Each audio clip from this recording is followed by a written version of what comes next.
Finding happiness has become more and more difficult for many of us, but there are things that you can do to increase your chances of being happy. With me now is Dr. Abigail Sweeney. She is with the Louisville Family Audiology. Welcome back, Dr. Sweeney. Good to see you again. Thank you. Always a pleasure. All right. You and I had a brief chat about being happy and the importance of being happy, but then there's the other side of the coin, which is depression and being sad. Absolutely. And apparently there is a correlation with hearing loss and depression, correct? Yes, absolutely. The incidence of hearing loss, or excuse me, the incidence of depression in individuals with hearing loss is significantly higher than in the population of people who do not have hearing loss. So there's definitely a significant correlation between hearing loss and mental health concerns. So we see that a lot in our practice. You know, I can understand that, because I think if whenever you're not performing at your optimal, yeah, and maybe you don't even know what's wrong, and with hearing, as you said, you get accustomed to it very quickly, and it's like, I think I'm okay, I can't figure it out. It could be hearing loss, because suddenly you're not able to engage as well, you're not understanding, so therefore the thought process, it all makes sense. Yes. So let's say someone's watching now, and they say, you know what, I've had my hearing loss treated, but I still feel down, I'm still depressed. What would you say to them? I would say that I completely understand, and I would totally validate their concern.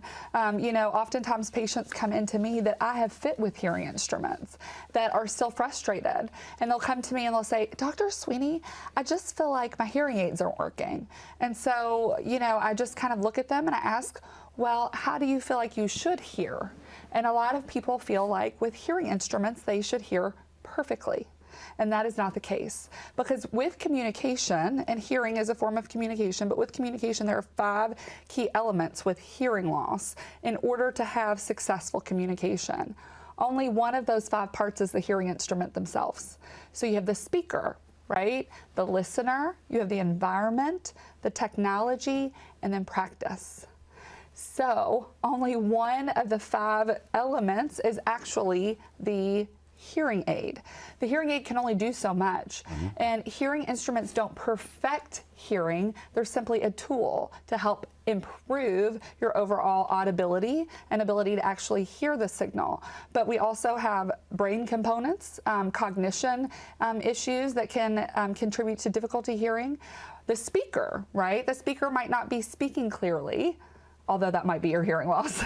But, you know, we also have background noise. Background noise degrades the speech signal. I have normal hearing. I tell my patients all the time, don't expect to go to Havana Rumba at like 7:30 in the evening on a Friday with the you know, the mariachi band and everything, and expect that you're going to hear. I have normal hearing, and I have to shout to people at Havana Rumba at that time because of the fact that it degrades the speech signal. It has nothing to do with the hearing instrument, it's the environment. So we look at the environment. We look at how is that person talking? Are they talking from another room? Well, then that's not the hearing instrument's issue, you know? You need to practice effective communication strategies. And also practice. Practice is really important with hearing instruments, because what happens is, our brain doesn't have a long-term memory for sound, okay? The only people I know that have long-term memory for sound are musicians. So other than that, our brain doesn't have a long-term memory for sound. So when we put hearing instruments on people, all of a sudden they're overwhelmed. What is all that? You know, just sitting here in this studio right now, I can hear fans rushing. You can hear like electronic sounds and all of that stuff. I have normal hearing, but my brain has been hearing those soft environmental sounds for so long, my brain doesn't pay attention to them anymore, so it's not new and novel. But you put hearing instruments on somebody, I just did this week, and he goes, oh, this is so uncomfortable. And I was like, is my voice uncomfortable? And he was like, no, your voice is fine. So I'm sitting here trying to think, and then all of a sudden he goes, oh, that's better, what'd you do? Nothing. You could see his body relax. All that happened was the air conditioner kicked off. That was all that happened, because his brain wasn't aware of the sound, because his brain doesn't have a long-term memory for hearing those environmental sounds. Interesting. So oftentimes people don't wear their hearing instruments enough to give their brain that auditory training that they need to adjust. So they start just wearing them. I wear them when I think I need them, right? So hearing aids aren't like glasses, reading glasses. When do we put on reading glasses? When you read. When we want to read fine print. But when we don't want to read fine print, we can take them off, and that's okay, because the vision portion of the brain is wired different from the auditory portion. But the auditory portion, we need to hear all day long, even when you think it's not important. It is important. It's important for the brain, because if you don't hear it, it's going to be annoying every time you put those hearing aids on. So I'll have people say, oh, I just wear them when I go to cocktail parties, or I just wear them when I go to church. Well, you're not going to be the most impactful, effective listener, because all of the stuff in the environment You'll be is gonna irritated, probably. You're going to be so irritated. The cortisol, the stress response in your body is like on overdrive because of the fact that the brain is so overwhelmed by that stuff, because you haven't given your brain a chance to pay attention, to get used to it. You articulate this so well, and that's what I love about what you do at Louisville Family Audiology. It's a lot of it is about educating your clients so that they understand why they should wear their hearing device. 75% of it is educating. But that's education. But once they know, it makes sense to them. They're like, okay, I'll do that. A small portion of what we do at Louisville Family Audiology is what we're putting on the ear. That's a very small portion.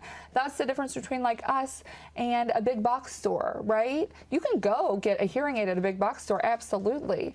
But it's just a small piece of the pie. It's a small piece of the puzzle. And so a lot of those patients end up being frustrated because they need other strategies. They need other things, you know. Sometimes a hearing instrument isn't enough.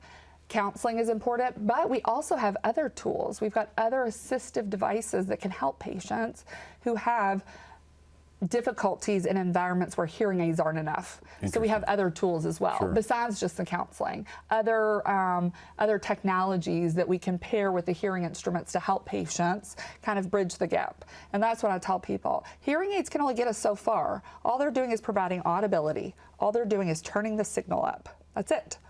That's all they're doing. That's right. But sometimes we need something to bridge that gap. Interesting. Yeah. Yeah, and we've talked before, and there's been a lot of research about the correlation between dementia and hearing loss.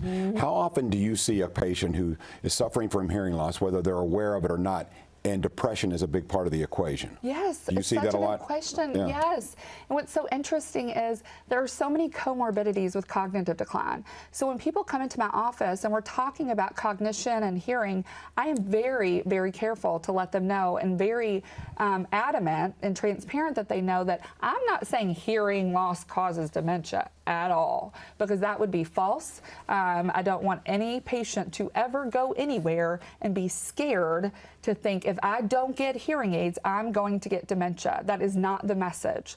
The message is it's the #1 modifiable risk factor for cognitive decline in midlife. What does modifiable mean? You actually have control over it. Praise Jesus, we have control over it. There you go. So you can actually do something about it, right? So that's the key. But the other thing that's interesting is, guess what are some other comorbidities that cause dementia? Depression, anxiety, isolation.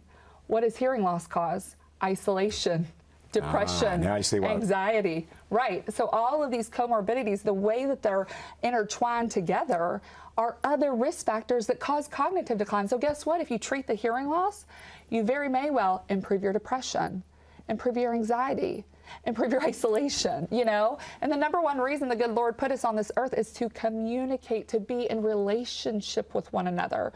You know, Helen Keller said, of the two, hearing loss or vision, she would have chosen to be able to hear, because vision connected her with things, but hearing connected her with people, right? And so being in relationship with people is so important, and that's why hearing is so important. I love talking to you. Your passion and your knowledge is so evident, and you're good. She can relay this kind of message to you too with an appointment at Louisville Family Audiology. You'd be happy to do it. So my next question to you is this. Okay, so we know about this correlation, the sadness, and everything could possibly happen. I would think your biggest recommendation would be proactive. If you have any of the challenges, do something now, correct? Yes, praise yes, Jesus. Yes, praise Jesus. That's right. You got the message. I'm preaching. Yes, preach. Yes, that's exactly it. Early intervention is so important. The great news about the good Lord is He created our bodies to heal, to rewire. So all of these neural pathways, it's called neuroplasticity. Our brain can rewire in a maladaptive way. That's what happens with untreated hearing loss.